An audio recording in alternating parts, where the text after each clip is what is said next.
Joining me now to help sort out all of this mess from the American Center for Law and Justice, Jay Sekulow is back, along with former White House special counsel who was in charge of crisis management, Fox News contributor Lanny Davis.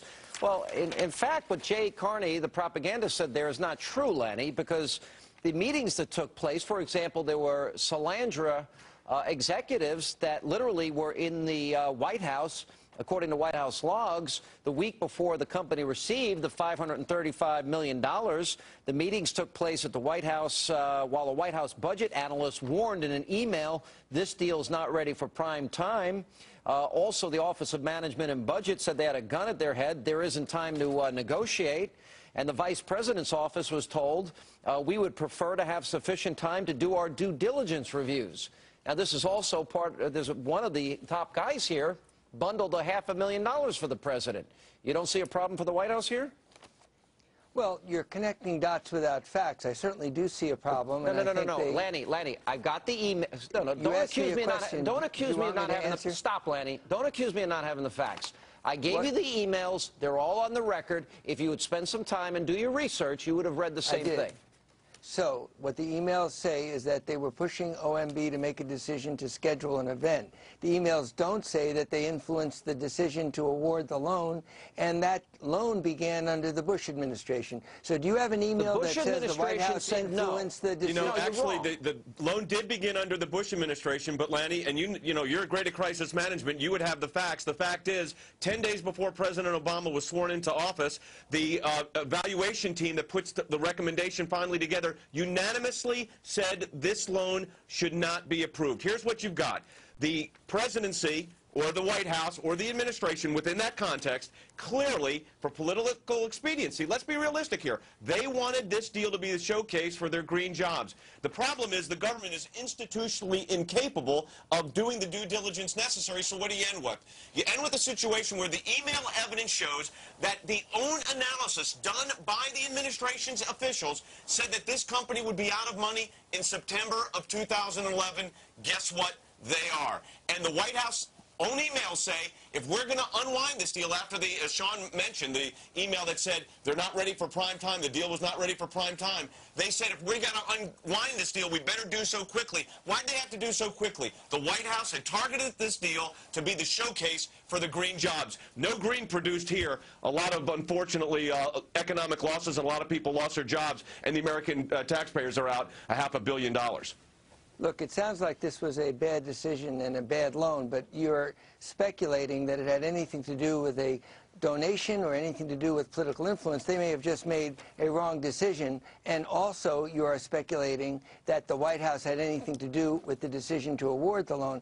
Now, looking back, it may have been a bad decision. Well, I think the White House should put all these documents out. Lanny, wait a minute. The guy bundled money. The guy had access. You know what? Yeah. I don't know many people. If you don't bundle $500,000 for the president, guess what? You don't get in the White House 4 times just before your company gets all this money. That's number one. Number two, you say that they didn't have knowledge. Well, the vice president's office was given a note. We would prefer to have sufficient time to do our due diligence here. Due diligence. That's right. Top Democrats now, they show that on a serious... Look, in the best case scenario here, what you have is people close to the White House buying influence and getting rewarded for that financial support. That's the best case scenario that I see, Lanny. All right, well, first of all, you're concluding that there was buying of influence, and let's wait for the facts to show that. This is something that I faced when I was in the Clinton White House. The rooster crows and the sun rises. Therefore, the rooster causes the sun to rise. All right, Lanny, forget roosters and crows. How does the average American watching this show that doesn't give $500,000, how do they get into the White House? I am absolutely shocked that in the Bush White House and in previous White Houses, I don't care about the Bush White House. This is shocking. Lanny, the Bush White House, at the end of the day, and the Treasury Department said this deal shouldn't go forward. They unanimously said this deal should be done. So there was what happened was someone inside the administration grabbed this deal, decided to showcase it. You don't have to. This isn't conjecture and speculation. They've released. There's email train here. Look. You and I are both lawyers. We deal with evidence.